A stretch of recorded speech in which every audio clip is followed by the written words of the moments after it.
We have plans.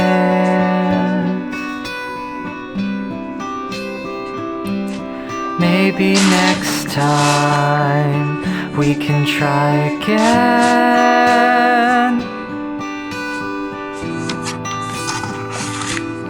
It's a sign. It's a sound.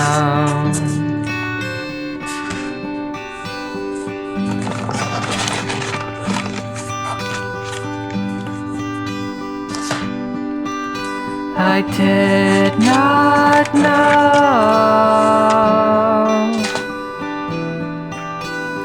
you were leaving.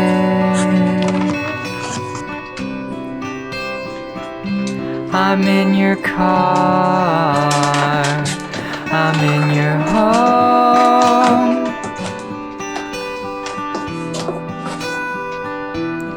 It's a sight, it's a sound. It's a sight, it's a sound.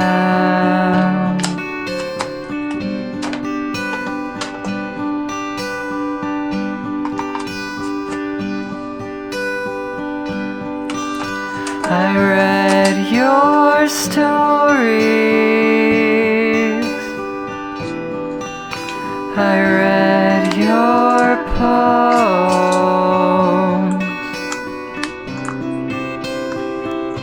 I called your phone, the dial tone.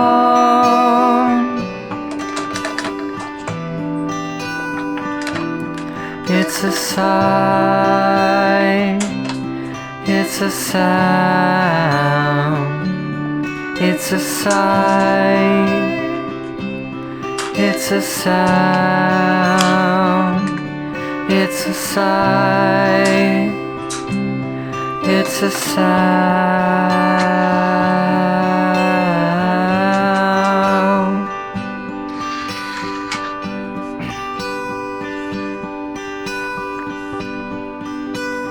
I'm alone.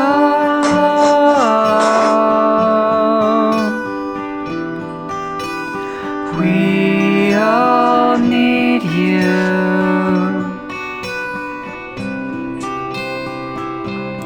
No one knows how to carry on.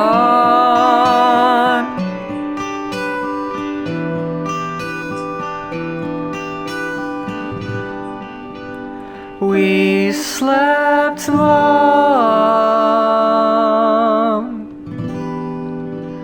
hoped we were dreaming,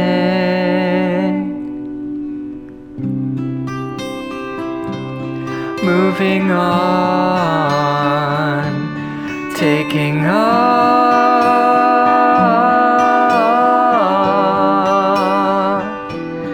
It's a sigh, it's a sound, it's a sigh. I was barely a teenager when this movie first caught my eye. An image of a stick figure wearing a hat with the title, "It's Such a Beautiful Day," captured my innocent imagination. I had a friend staying with us from out of town while my family sat around us waiting for my choice in entertainment that night. This was my night to choose something, and despite all other options, I chose this. If I'm being honest with myself, I was actually really embarrassed when the movie was over. It was perhaps a little too avant-garde for any of us at the time to really appreciate, and I felt as though I had failed everyone by picking it and wasting our evening. Into my early adulthood, however, I found it clinging to me. Little moments from the film flickered in my memory, momentarily surfacing from so many years buried by experience that now recontextualized what was once misunderstood. After taking note of these bite-sized memories popping up over several months, I decided to seek out the film.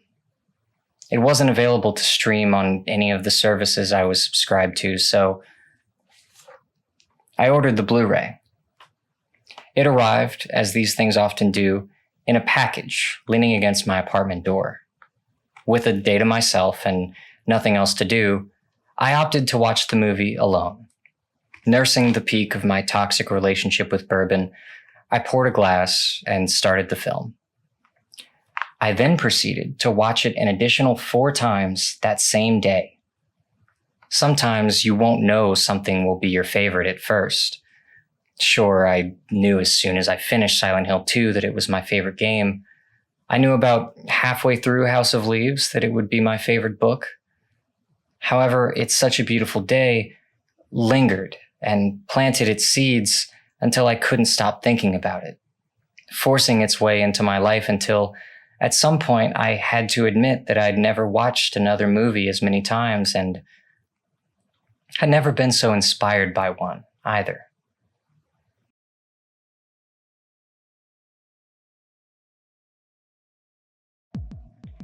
My adult-minded viewings of the film after purchasing the Blu-ray went very differently than my first watch as a teenager. I now had bills to pay. I was working a job that I didn't like. I had built up several years' worth of mistakes and regrets, and I was going through a period of my life in which I hadn't quite located myself. Call it a quarter-life crisis. I'm starting to think I'm going through one of those right now. So I watched the movie, and I find that there's more there than I once believed. The pieces fit together in a way that I hadn't seen before. By this time in my life, I had already started falling in love with the works of David Lynch, so I was more comfortable with the idea of a film being abnormal. It's Such a Beautiful Day is a movie by Don Hertzfeldt about a man named Bill who is suffering from an unspecified illness that's causing him great distress and major memory loss. You may be familiar with Hertzfeldt from his internet hit, Rejected, or maybe from his more recent short film series, World of Tomorrow. But It's Such a Beautiful Day is the one that sticks out to me. It isn't an extravagant story. In fact, it's very mundane at times, but I'll come back to that. Don Hertzfeldt wrote and animated this film in its entirety over the span of 6 years, releasing it in 3 separate short films as they were being completed, and then finally compiling them into this feature-length presentation. This movie so clearly comes off as a passion project, Hertzfeldt working almost entirely alone on writing, animation, photography, narration, excluding the editing, which was done by Brian Hamblin. The time, effort, and care put into this is abundantly apparent. You don't spend so many years on one project if you don't genuinely care about it. For those interested in the art of animation, this movie was made using an old device that is essentially just pen to paper, photographed with 35mm film. Hertzfeldt also combines this technique with traditional photography to create this unique effect. The film frames many of its scenes in pretty interesting ways. Like here, the frame is separated into multiple smaller frames, taking advantage of the physical nature of this creative process to coat the frame in actual water. All of this is to isolate Bill in a public bus seat while also highlighting what he is looking out at. Most of the movie uses this concept of empty space with small sections of the frame cut out for animation. Sometimes we focus on only one moment, but other times we're bombarded by moments. This technique is used often for contrast. We get a loud scene of multiple things happening at once, a kind of sensory overload, and then right back to quiet and contemplative. It's Such a Beautiful Day is a perfect example of playing to the strengths of your medium. This movie's impact on me will not go understated here. If one person could make a film of this quality with little to no budget or team, I certainly owe it to myself to not let that stop me either. Here is a perfect example of how time, passion, and dedication are the secret ingredients in anything worth doing. You could spend the rest of your life waiting for the opportunity to create your magnum opus, or you can just make it happen. You don't have a team of animators? Make it minimalist, starring a cast of stick figures. You don't have access to voice talent? Forget dialogue. Write the script as narration that you could perform yourself. Can't afford to commission a soundtrack? Make use of compositions that are already in the public domain. We all have the capacity to create. Some of us just choose to do so. That is what separates an artist from a dreamer. And that is one of the many things this film taught to me that I will never forget. Now, I haven't forced this movie onto every single person I know because of its technical details. So it was animated by one guy on an antique device. Cool. The real reason this movie is tattooed into the wrinkles of my brain has nothing to do with how it was made. It has everything to do with what the movie is trying to say and how successfully it's able to say it.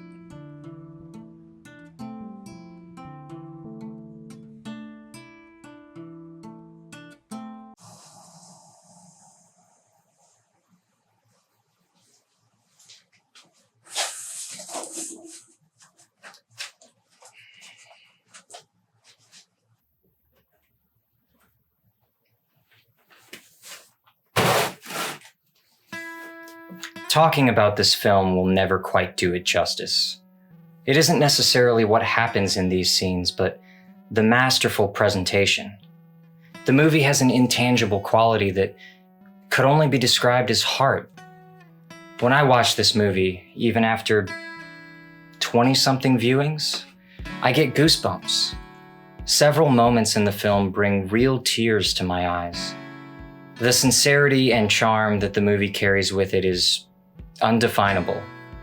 This is why I make everyone I meet watch it with me. It isn't always the case that others will get the same effect from art that I do, but if there is some chance that It's Such a Beautiful Day could speak to someone the way that it speaks to me, I have to introduce the two. The emotions that this movie shows me are so strong that I feel the need to share them. If you haven't seen this movie yet and are already convinced, go watch it now. Even still, I'll try not to spoil too much going forward. The story of It's Such a Beautiful Day is told in fragments, scattered thoughts from our protagonist. Scenes jump around with little connection at first. We hear what Bill is thinking when he's grocery shopping, how he feels after having an awkward social interaction, what he sees while he waits at the bus stop.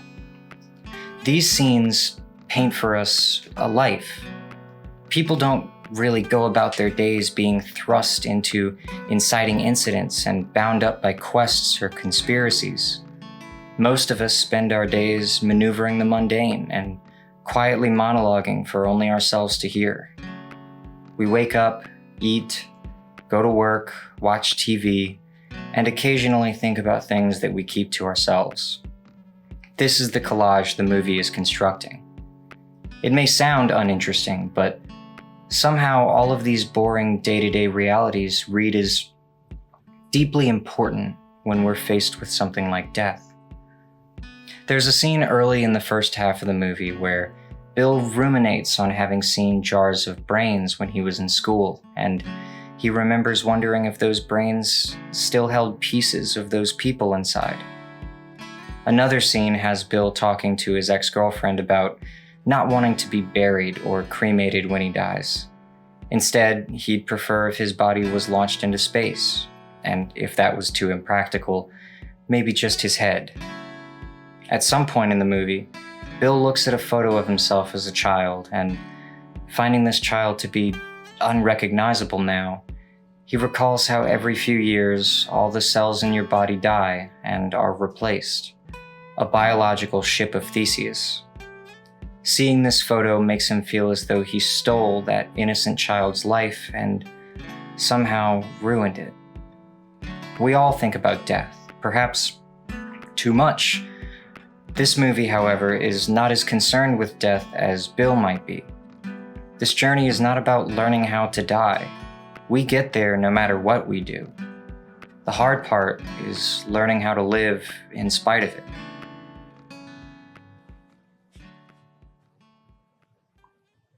I had a dream the other night. I was walking along a rocky trail and staring up at the stars above me.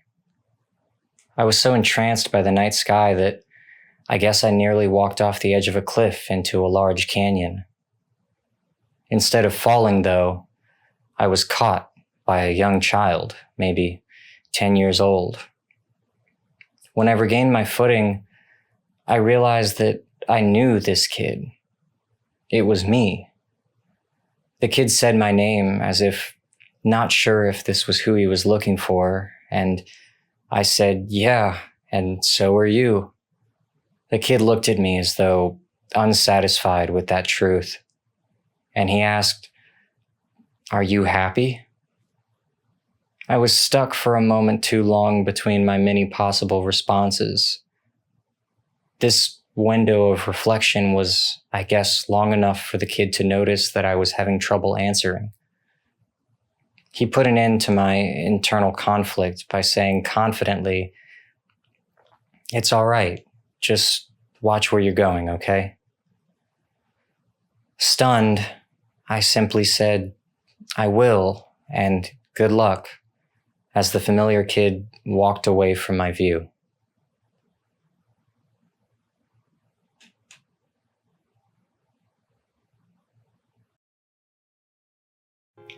What are we? Are we our memories? Are we defined by them, molded by all of our yesterdays? Are our lives meaningful because of this continuity of consciousness? Bill is slowly losing himself throughout the movie. His memories of his life are disappearing, but he's still here. I've heard people say that life has value because it ends, and that we spend our whole lives experiencing as much as we can before we inevitably have to cross that finish line. What happens when we can't hold on to these experiences? What happens when we can't collect them and put them in our little mental library? Are these experiences still worth having?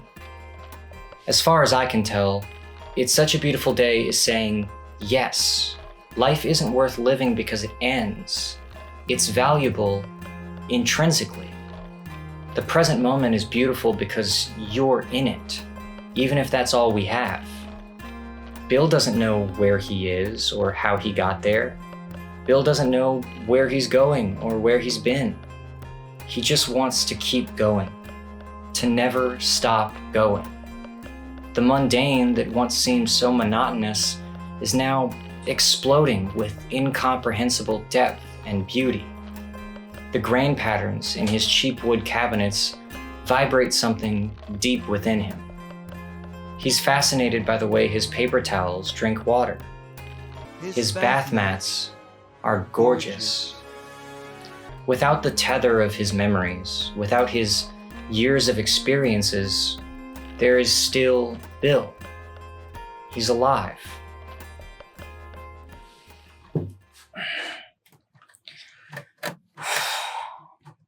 My grandmother was like a mother to me. She was always there for me when my own mother wasn't. For a good several years after my grandfather died, she was like my best friend. Then she was diagnosed with Alzheimer's. I wasn't living with my family anymore when this happened, but I remember getting the news like it was yesterday. I had just pulled into the driveway to pick up my partner at the time. She was getting her things together to come and stay with me at my place for a couple of days, so I was sitting on the hood of my car, smoking a cigarette when my dad called.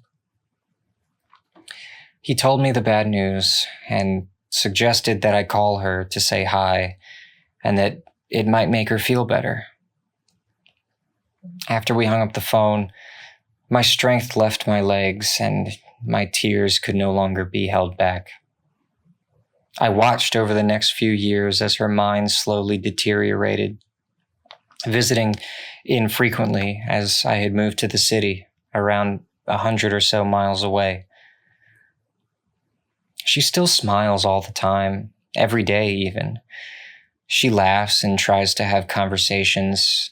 She's still deeply herself despite not recognizing her surroundings or her relationship to the people around her. She's still happy. Her life is still worth living. She's alive. I unfortunately feel a deep regret that I wasn't around her more following her diagnosis, but I was building a good life for myself. I had a good career job with plenty of room for promotions. I had a tight circle of friends with whom I was around daily. And I was seeing someone that I loved more than anyone I had ever known before, in a way that I didn't think was possible until then. Not long before I walked into this shed, I was going to ask her to marry me. However, things got complicated. Friends started disappearing. My job got to be too much for me. My partner moved out and we broke up.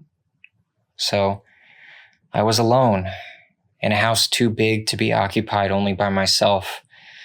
No way to pay the bills, spending every day in remembrance of all that I'd lost. Finally, I locked myself in here.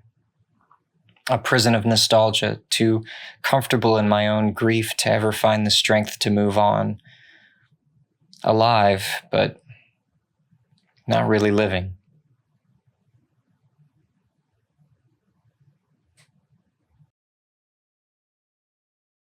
It's Such a Beautiful Day is more to me than a movie.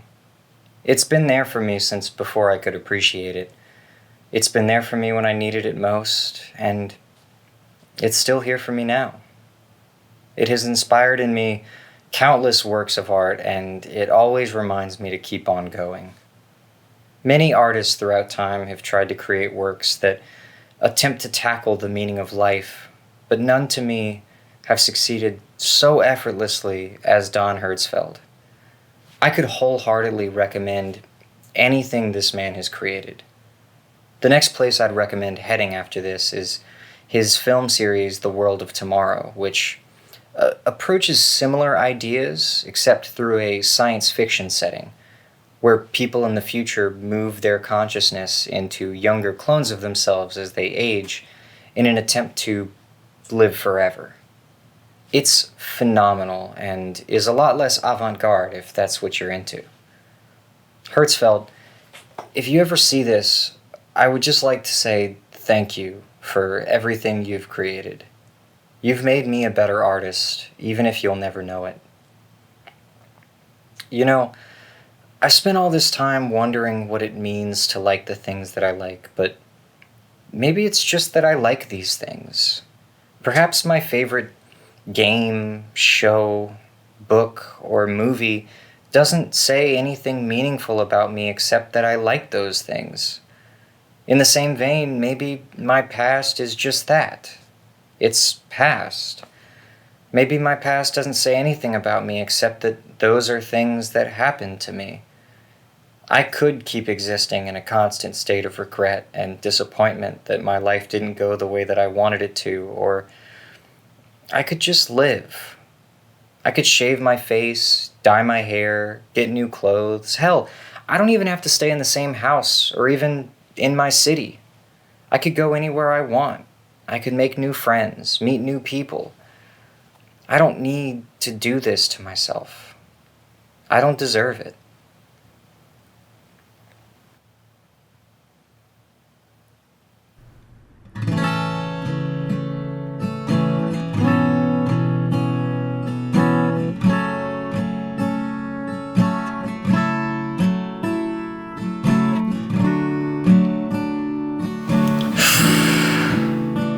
I've been in here long enough.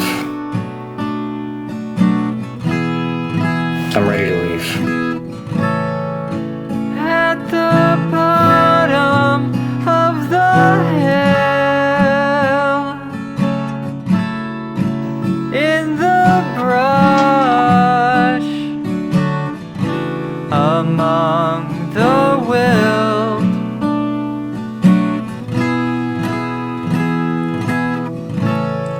I lay around, I'm upside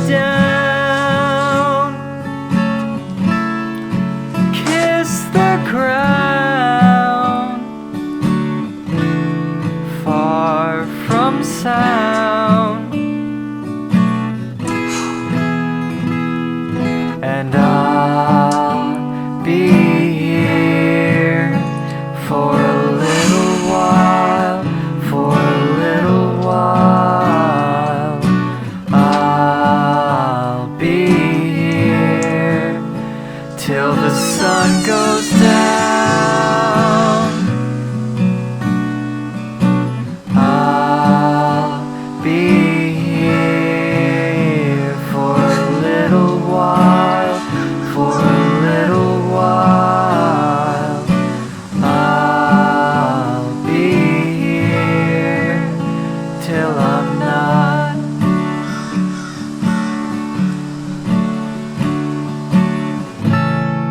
It's hot outside, it's cold indoors. I'm so bored along the shore.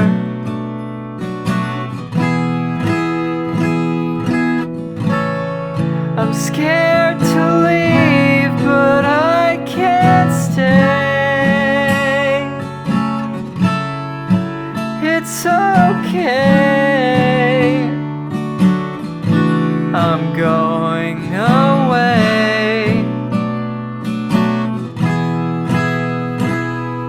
And I'll be here for a little while, for a little while. I'll be here till the sun goes down. I'll be here for a little while, for a little while. I'll be here till I'm not.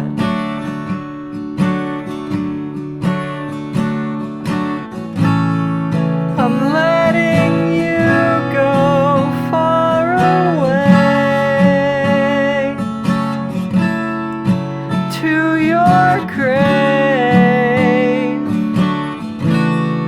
where you'll stay.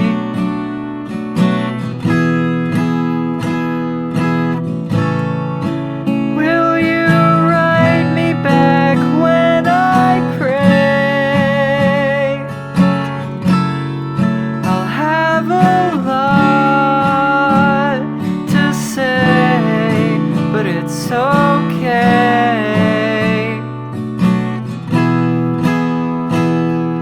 And I'll be here for a little while, for a little while.